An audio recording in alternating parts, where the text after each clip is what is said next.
তুমি আমায় ঘৃণা তো করতে পারো, সে ক্ষমতা তোমার আছে, কিন্তু আমার মন থেকে তুমি তোমাকে কখনোই মুছে ফেলতে পারবে না। সবার জীবনে কখনো না কখনো ভালো লাগা, ভালোবাসা এগুলো এসেছে। কাউকে না কাউকে কখনো ভালো লেগেছে, ভালোবেসেছো, হোক না সে একতরফা। আর এই ভালোবাসা নিয়ে অনেক কাহিনী আছে। তবে আজকের মুভিতে যে কাহিনী শুনতে যাচ্ছ, সেটা কখনো কল্পনাও করতে পারোনি যে ভালোবাসা এমনও হতে পারে। দুজন সম্পূর্ণ আলাদা ধরনের মানুষও অনেক সময় নিজের অনিচ্ছা সত্ত্বেও অপরের সাথে জুড়ে যায়। এতটুকু বলতে পারি, আজকের মুভিটা তোমার মনের মধ্যে একটা আলাদা অনুভূতি তৈরি করবে। মুভি শুরু হয়, একটা মেয়েকে দেখা যায়। মেয়েটার নাম হলো ক্যাসি স্যালেজার। তার অনেক স্বপ্ন, সে একজন বড় গায়িকা হবে, কিন্তু তার ভাগ্যটাই খারাপ। ডায়াবেটিসের রোগ আছে তার, তাও আবার ডায়াবেটিস টাইপ 1। টাইপ 1 মানে অগ্নাশয়ে ইনসুলিন হরমোন তৈরি করার ক্ষমতা কমে যায়, আর ওষুধ ছাড়া যে কোনো সময় মারা যেতে পারে ক্যাসি।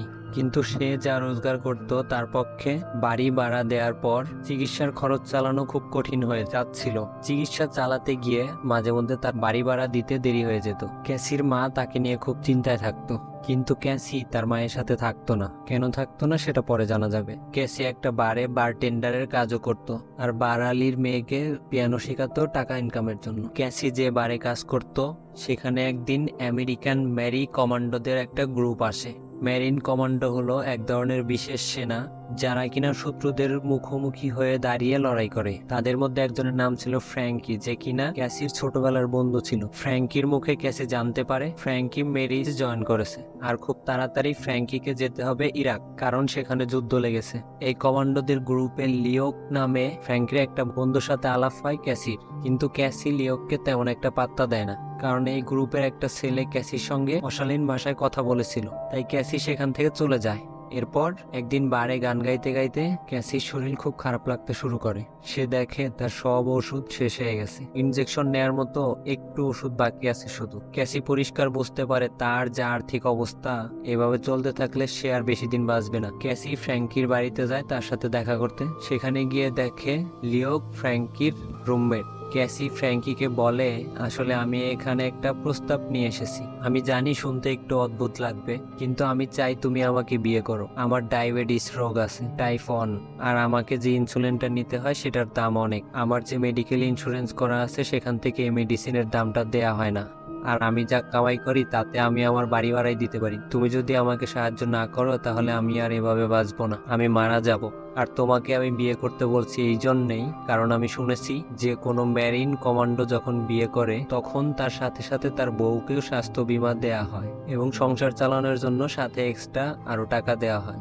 এবং সেই বিয়েটা যদি 1 বছর টিকে যায় এবং তারপরে তারা যদি ডিভোর্সও করে নেয়, তারপরেও সেই স্বাস্থ্য বীমা তার স্ত্রীর থেকে যায়। সুতরাং আমরা লোক দেখানো বিয়ে করব, এবং তোমার বউ হিসেবে সরকার থেকে আমাকে স্বাস্থ্য বীমা দেওয়া হবে, এবং আমার ওষুধের টাকার জন্য আমাকে আর চিন্তা করতে হবে না। আর সরকার থেকে প্রতি মাসে মাসে যে এক্সট্রা টাকা দেওয়া হবে, সেটা না হয় তুমি নিয়ে নিও। আমাকে ভেবে বলো, তুমি কি রাজি? বাহির থেকে লিও তাদের কথাবার্তা শুনতেছিল। ক্যাসির এই প্রস্তাব শুনে সে ভিতরে ঢুকে বলে, এ ধরনের কন্ট্যাক্ট ম্যারেজ আমাদের দেশে বেআইনি। যদি ধরা পড়ে তাহলে দুজনেরই কিন্তু শাস্তি হবে। কিন্তু ফ্র্যাঙ্কি রাজি হয় না। সে বলে, সরি, আমি এটা করতে পারবো না। আমার প্রেমিকা রিলি এটাকে মেনে নিবে না। ফ্র্যাঙ্কির একটা প্রেমিকা ছিল যার নাম রিলি। ক্যাসি সেখান থেকে নিরাশ হয়ে চলে যায়। ক্যাসি সেখান থেকে চলে যাওয়ার পর ফ্র্যাঙ্ক লিওকে বলে, ক্যাসি জন্মের পরেই তার বাবা তার মাকে ছেড়ে চলে যায়। তারপর তার মা ক্যাসিকে নিয়ে আমেরিকায় চলে আসে। ক্যাসি ছোট থেকে বড় হয়েছে অনেক সংগ্রাম করে, সেজন্য সে একটু রুক্ষ একগুঁয়ে স্বভাবের। সে ভালোবাসায় বিশ্বাস করে না, সে সম্পর্কেও বিশ্বাস করে না, এবং কি বিয়েতেও বিশ্বাস করে না। তার মনে হয় সব ছেলেরাই একই রকম, সে কাউকে বিশ্বাস করলে সে তাকে ঠকাবে। লিওকের একটা কালো অতীত ছিল। সে হাই স্কুলে ওঠার পর থেকে 2 বছর আগে পর্যন্ত বিভিন্ন ধরনের মাদক দ্রব্য নিত, এবং এই কারণেই লিওকের বাবা লিওকের সাথে সম্পর্ক রাখেনি। লিওক জন নামে একজনের কাছ থেকে 12 লক্ষ টাকা ধার নিয়েছিল, এবং সে টাকা সে পরিশোধ করতে পারেনি। জন প্রথমে লিওককে রাস্তায় গাড়ি চাপা দেওয়ার চেষ্টা করে, এবং তারপরে হুমকি দেয়, আমার টাকা ফেরত না পেলে আমি কিন্তু যা খুশি করতে পারি, আর ভুলে যেও না তোমার বাড়ির রাস্তাটা কিন্তু আমার চেনা আছে। লিওক তার সাহায্যের জন্য ছুটে যায় তার দাদার কাছে, কিন্তু সেখান থেকে নিরাশ হয়ে লিওকের ক্যাসির কথা মনে পড়ে। সেভাবে ক্যাসির নিজের চিকিৎসার জন্য তার টাকার প্রয়োজন, আর তারও নিজের জীবন বাঁচানোর জন্য ধার শোধ করার জন্য টাকার প্রয়োজন। তাই সে ক্যাসির সঙ্গে যোগাযোগ করে। যদিও লিও ভালোবাসায় বিশ্বাস করত, সে বিশ্বাস করে বিয়ে করতে গেলে দুজন মানুষ একে অপরকে অবশ্যই অনেক ভালোবাসতে হবে। কিন্তু তার কাছে কোনো উপায় না থাকায় সে ক্যাসির সাথে দেখা করে কন্ট্যাক্ট ম্যারেজের প্রস্তাব দেয়। লিও বলে, দেখো আমি এসবে রাজি ছিলাম না, কারণ এটা অন্যায় কাজ।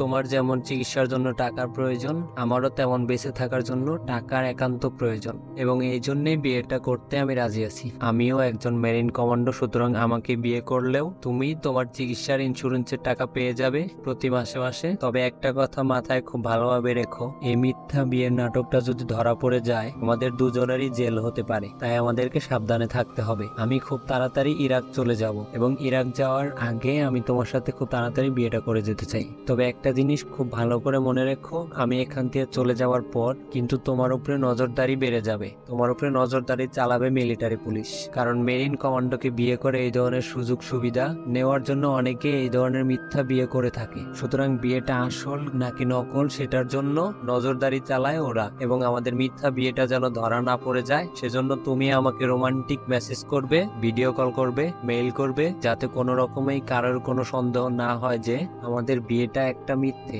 সাজানো। এবং 1 বছর পরে যখন আমি ফিরে আসব, ফিরে এসে তোমাকে ডিভোর্স দিয়ে দেব। কারণ 1 বছর বিবাহিত থাকার পরে লিও যদি ক্যাসিকে ডিভোর্সও দিয়ে দেয়, তবুও ক্যাসি স্বাস্থ্য বীমা মানে হেলথ ইন্স্যুরেন্সের টাকা পেতে থাকবে। সুতরাং ক্যাসির কোনো অসুবিধা হবে না। তো এই ছিল লিওকের প্ল্যান। লিওকে খুব বেশি পছন্দ না হলেও টাকার জন্য রাজি হয়ে যায় ক্যাসি। লিওক এই মিথ্যা বিয়েটার কথা বলে জনের কাছ থেকে টাকা শোধ করার জন্য আরেকটু সময় চেয়ে নেয়। লিওক ইরাকে চলে যাওয়ার আগে প্যারিসদের অফিসে গিয়ে লিওক আর ক্যাসি বিয়ে করে। তাদের মিথ্যে বিয়েটার কথা শুধুমাত্র ফ্র্যাঙ্কি জানতো, আর ওদিকে জানতো জন। ফ্র্যাঙ্কি তার প্রেমিকা লিলিকে প্রপোজ করার জন্য যে আংটিটা কিনেছিল, সেই আংটিটা সে ক্যাসিকে দিয়ে বলে, এই আংটিটা দিয়ে তোমরা আপাতত বিয়েটা সারো, আর এই আংটিটা যত্ন করে রেখো। আমি যুদ্ধ থেকে ফিরে আসার পরে লিলিকে এই আংটিটা দিয়ে প্রপোজ করব, এবং আমি আমার প্রেমিকা লিলিকে বিয়ে করব। তো লিও আর ক্যাসির এই নকল বিয়েটা হয়ে যায়। পরের দিন সব মেরিনসরা যুদ্ধে যাওয়ার জন্য ইরাক রওনা হচ্ছিল। যেহেতু লিওক আর ক্যাসি মিথ্যা নাটক করছিল, সুতরাং লিওক বিদায় জানাতে ক্যাসি সেই বেসের মধ্যে এসেছিল। ক্যাসি এই প্রথমবার দেখছিল যারা কমান্ডোদের ছাড়তে এসেছে তাদের চোখে জল, কারণ তাদের প্রিয়জন যুদ্ধে যাচ্ছে। ফিরে আসবে কিনা জানা নেই। কারোর ভালোবাসার মানুষ, কারোর বা স্ত্রী এসেছে তাদেরকে বিদায় জানাতে। তার মনে প্রথমবারের জন্য কেমন যেন একটা অনুভূতি জেগে উঠলো লিউকের জন্য। লিউক ক্যাসের দিকে তাকিয়ে একটা ফোন নাম্বার দিয়ে বলে, যুদ্ধে যদি আমার কিছু হয়ে যায় কখনো, তোমাকে প্রথম কল করে জানানো হবে, কারণ আইন মতে তুমি এখন আমার স্ত্রী। তো তোমাকে যখন জানানো হবে তুমি তখন আমার দাদাকে জানিয়ে দিও, এটা আমার দাদার নাম্বার। আর দেখো, বলেও যেন আমার বাবা কিছু না জানতে পারে। কথাগুলো ক্যাসির বুকে গিয়ে বাঁধে। কত সহজভাবে লিও কথাগুলো বলতেছিল, যদি আমি চলে না আসি। তো যাই হোক, লিও ইরাক চলে যাওয়ার পরে ক্যাসি আর লিও যে সত্যি ভালোবেসে বিয়েটা করেছে এটা আশেপাশের লোকদের বিশ্বাস করার জন্য সবাইকে দেখিয়ে ওরা ভিডিও কল, ফোন কল ইত্যাদি চলতে থাকে। ক্যাসি আর লিও যখন এসব লোক দেখানোর জন্য করতেছিল, একদিন ক্যাসি লিওকে লিখে, তুমি আমার ব্যাপারে অনেক কমই জানো। ছোট থেকে আমার স্বপ্ন হচ্ছে গায়িকা হওয়ার। জানো, আমি আমার মায়ের সাথে থাকি না, কারণ আমার মা একাধিক পুরুষে আসক্ত থাকতো এবং আমাকে দেখার মতো তার কাছে সময় ছিল না। সুতরাং মায়ের প্রতি তেমন একটা টান আমি অনুভব করি না। এভাবেই দিন যায়, মাস যায়। ক্যাসি নিজের চিকিৎসা করানো শুরু করে, কারণ একজন মেরিন কমান্ডোর মানে লিওকের স্ত্রী হওয়ার সুবাদে বীমা কোম্পানি তাকে ফ্রিতে চিকিৎসা করায়। কিন্তু মিথ্যে নাটক করতে করতে জীবনের দুঃখ কষ্টগুলো একে অপরের সাথে ভাগ করে নিতে থাকে। অজান্তেই একে অপরের অনেক ভালো বন্ধু হয়ে ওঠে ওরা। লিও যখন ক্যাসির সাথে কথা বলতো তখন এক একদিন এক এক ধরনের খবর দিত লিও। এক একদিন এক এক ধরনের খবর দিত যুদ্ধের। কখনো জানাতো তার কোনো সঙ্গী মারা গেছে, আবার কখনো জানাতো অনেক মানুষ মারা গেছে, কখনো জানাতো এটা ধ্বংস হয়ে গেছে, এটা হারিয়ে গেছে। এই ধরনের ঘটনাগুলো ক্যাসির মনে অনেক ধরনের প্রভাব ফেলে। ক্যাসি ভাবে কত অল্প বয়সী ছেলে দেশের জন্য লড়াই করছে, প্রাণ দিচ্ছে, এবং তাদের মধ্যে লিওকো ফ্র্যাঙ্কিও আছে। এই ভাবনা থেকেই জন্ম নেয় একটা বিখ্যাত গান। সে গানটার নাম ছিল কাম ব্যাক হোম, অর্থাৎ ঘরে ফিরে আসো। সে সেসব সৈনিকদের উৎসর্গ করেই গানটা লিখেছিল, এবং কি গানটা সে লিওক এবং লিওকের সঙ্গী সাথীদের বন্ধুদেরও শোনায় এবং তারপর সেই গানটা সোশ্যাল মিডিয়া যেমন ইউটিউব, ফেসবুক এগুলাতে আপলোড করে। আপলোড করার পরে গানটা ভাইরাল হয়ে যায়, চারিদিকে সে বিখ্যাত হয়ে উঠছিল এবং বড় একটা অনুষ্ঠানেও সে পারফরমেন্স করার সুযোগ পেয়ে যায়। ক্যাসির এই সাফল্যের খবর শুনে লিও প্রচন্ড পরিমাণে খুশি হয়, কারণ লিওকের মনে ক্যাসির জন্য ভালোবাসা জন্মে গেছে অনেক আগেই। কিন্তু ক্যাসির কাছে এই সম্পর্কটা শুধুমাত্র একটা কন্ট্যাক্ট বা চুক্তি, যেখানে ক্যাসিরও স্বার্থ আছে, লিওকেরও স্বার্থ আছে। ক্যাসি শুধুমাত্র নিজের স্বপ্ন পূরণ আর নিজের চিকিৎসার টাকার খরচ জোগাতেই এই বিয়েটা করেছে। লিওকের প্রতি তার দু একবার সহানুভূতি জন্মালেও তা কখনোই ভালোবাসা পর্যায়ে যায়নি। ক্যাসির মনে যে লিওকের প্রতি কোনো ভালোবাসা জন্মায়নি সেটা লিও জানতো এবং খুব ভালো করে বুঝতেও পারত, কিন্তু তবুও ক্যাসিকে লিও প্রচুর পরিমাণ ভালোবাসত। লিও মনে মনে ভাবতো, তুমি আমায় অপছন্দ করার সময় তো আমার অনুমতি নিয়ে আমায় অপছন্দ করনি, তাহলে তোমায় ভালোবাসার সময় কেন তোমার অনুমতি নিয়ে ভালোবাসবো? আমি তোমায় ভালোবাসি, তুমি আমায় আটকাতে পারবে, কিন্তু আমার ভালোবাসাকে কিভাবে আটকাবে? তো ক্যাসি যে অনুষ্ঠানে গান গাইতে গিয়েছিল, সেই অনুষ্ঠানে ওই কামব্যাক গানটি গাওয়ার পর সে অনেক জনপ্রিয় হয়ে ওঠে। একদিন ক্যাসির কাছে একটা অচেনা নাম্বার থেকে ফোন আসে। ক্যাসির কেমন যেন একটা লাগে। লিওকের কিছু হয়নি তো? কারণ লিওকের কিছু হলে তো প্রথম ফোনটা ক্যাসির কাছে আসার কথা। ফোনটা ধরতেই ওপাশ থেকে একটা লোক বলল, আপনি কি ক্যাসি সালাজার? ক্যাসি বলে, হ্যাঁ, কি হয়েছে? লোকটা বলে, মাফ করবেন, আপনার হাজবেন্ড মানে লিও, উনি একটা যুদ্ধে গভীরভাবে ঘায়েল হয়ে গেছে এবং জীবন মৃত্যুর মাঝখানে লড়াই করছে, এখন অপারেশন থিয়েটারে। একটা বিস্ফোরণ যেন ঘটে গেল কানের মধ্যে ক্যাসির। মুহূর্তের মধ্যেই কেমন যেন সব উল্টো পাল্টা হয়ে গেল। হঠাৎই চোখের এক কোণে জল চলে এলো। ক্যাসি প্রচন্ড ভেঙে পড়ে। চোখের এক কোণে জল? সে যদি লিওকে ভালোই না বেসে থাকে তাহলে চোখের কোণে জল কেন?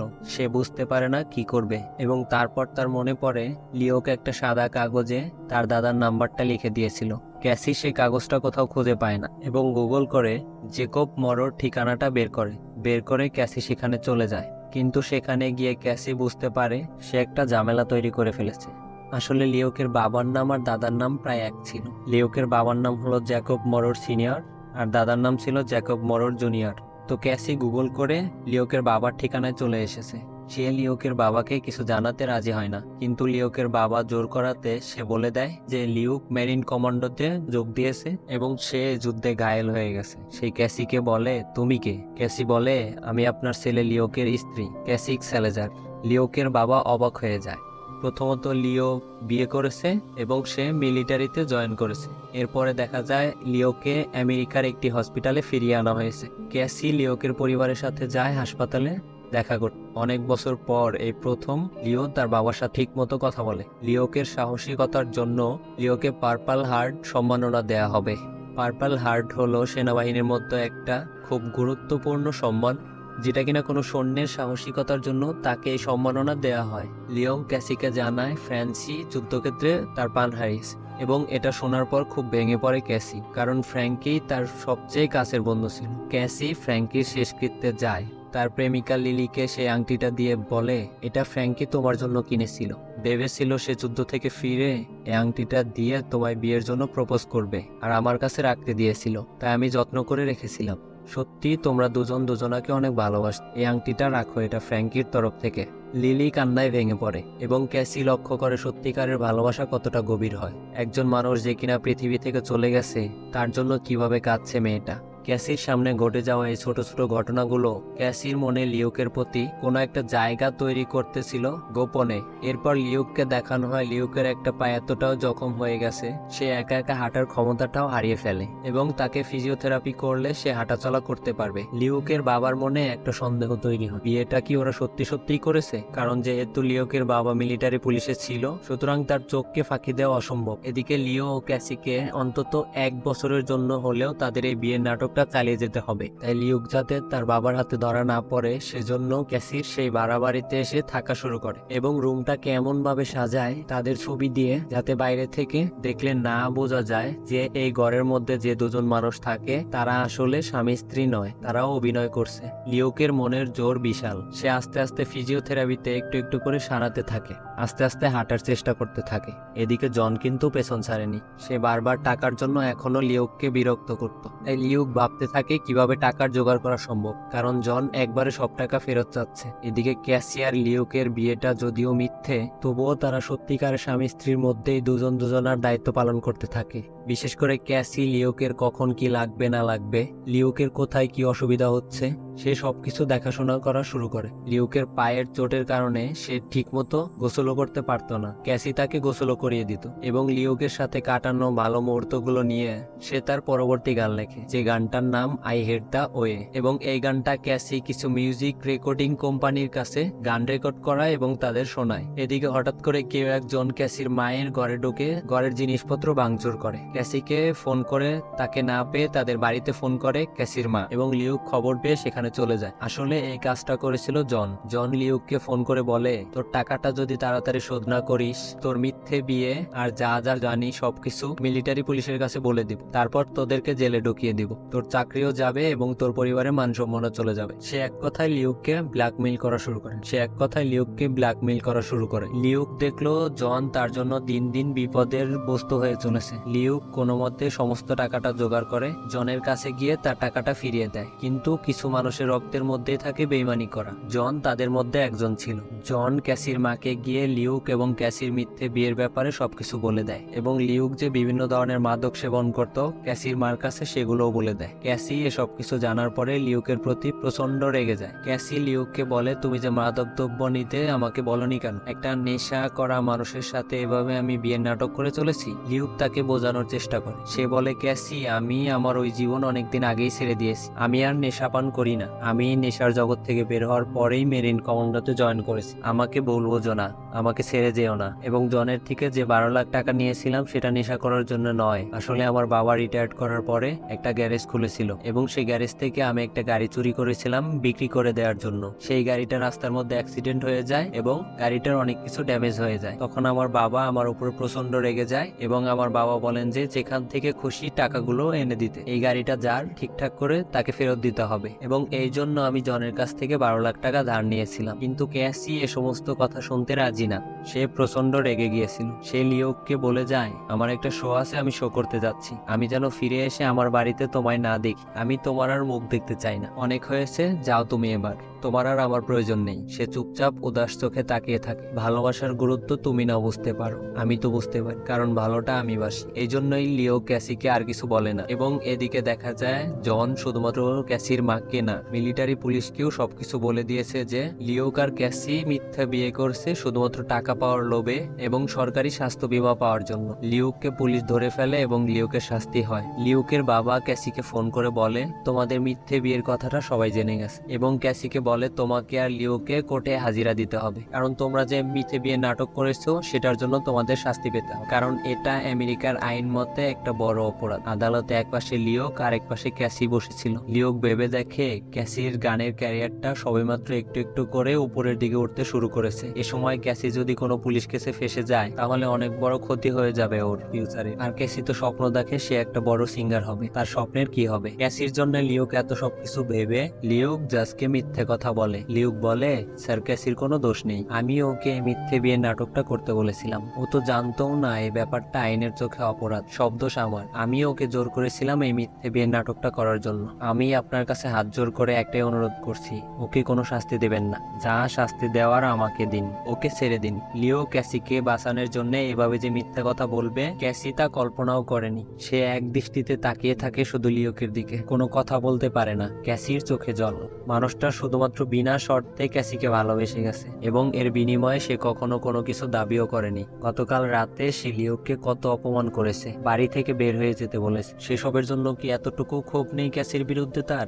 এটাকেই কি ভালোবাসা বলে? হ্যাঁ, এটাকেই ভালোবাসা বলে। এদিকে লিওকের স্বীকারোক্তি শুনে কোর্ট থেকে ক্যাসিকে ছেড়ে দেওয়া হয় এবং শাস্তির কবলে পড়ে লিও। লিওকে প্রথমে 6 মাসের জেল দেওয়া হয় এবং জেল থেকে বের হওয়ার পর তার চাকরিও কেড়ে নেওয়া হবে। যেদিন লিওকের জেলে যাওয়ার কথা ছিল সেদিন সকালে বের হওয়ার আগে লিও দেখে এত কিছুর পরেও সে যে যুদ্ধে বীরত্বের পরিচয় দিয়েছিল সেজন্য তাকে পার্পল হার্ট সম্মাননা দেওয়া হয়েছে। তার বাবা সেটা যত্ন করে ঘরে সাজিয়ে রেখেছে।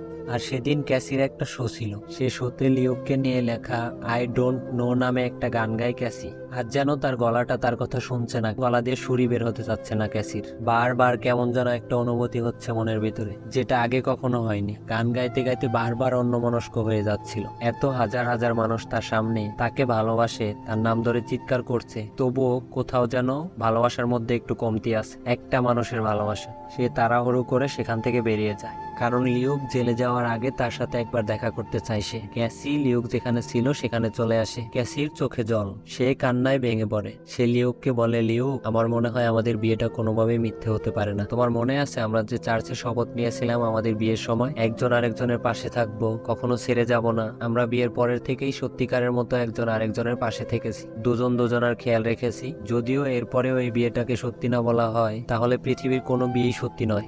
আমি তোমার জন্য অপেক্ষা করব লিও। আমি জানি তুমি জেল থেকে বের হওয়ার পর তোমার কাছে আর কোনো চাকরি থাকবে না, আমি তবুও তোমার জন্য অপেক্ষা করব। কেন জানো, আমি আমার বাকি জীবনটা তোমার সাথে কাটাতে চাই। ক্যাসির দু চোখ দিয়ে জল পড়ে যাচ্ছিল। এতদিন সে নিজেও বুঝতে পারেনি সে নিজের অজান্তে লিওকে কতটা ভালোবেসে ফেলেছে। সে কাঁদতে কাঁদতে বলে, আমি চাই সকালবেলা উঠে সবার প্রথমে তোমার মুখটা দেখি। আমি চাই আমি যে নতুন গানগুলো লিখি সেই গানগুলো সবার প্রথমে তুমি শোনো। 6 মাস পরে তুমি যখন জেল থেকে বের হবে, তুমি আবার আগের মতো দৌড়াতে পারবে। আমি চাই তুমি আগের থেকে অনেকটা জোরে দৌড়ে আমার কাছে ছুটে আসো, আমাকে জড়িয়ে ধরে বলো, আমি তোমাকে ভালোবাসি। হ্যাঁ লিও, আমি তোমাকে ভালোবাসি। এরপর দেখানো হয় 6 মাস পর লিওক জেল থেকে বের হয়ে এসেছে। হয়তো এখন থেকে ক্যাসি আর লিও সুখে শান্তিতে তাদের জীবন কাটাবে। মুভিটা এখানে শেষ হয়ে গেলেও এটা যেন একটা শিক্ষা দিয়ে যায়, যখন তোমাকে কেউ নিজের জীবনের চাইতেও বেশি ভালোবাসে নিঃস্বার্থভাবে, তখন তার গুরুত্ব দিতে শিখো। আর নয়তো এমন একদিন আসবে তুমি তার গুরুত্ব বুঝতে পারবে, কিন্তু বোঝানোর মানুষটা আর থাকবে না। তো ভিডিওটা কেমন লাগলো অবশ্যই কমেন্টস করে জানাবেন। এরকম আরো ভিডিও পেতে লাইক, কমেন্ট, সাবস্ক্রাইব করে সাথেই থাকুন। আল্লাহ হাফিজ।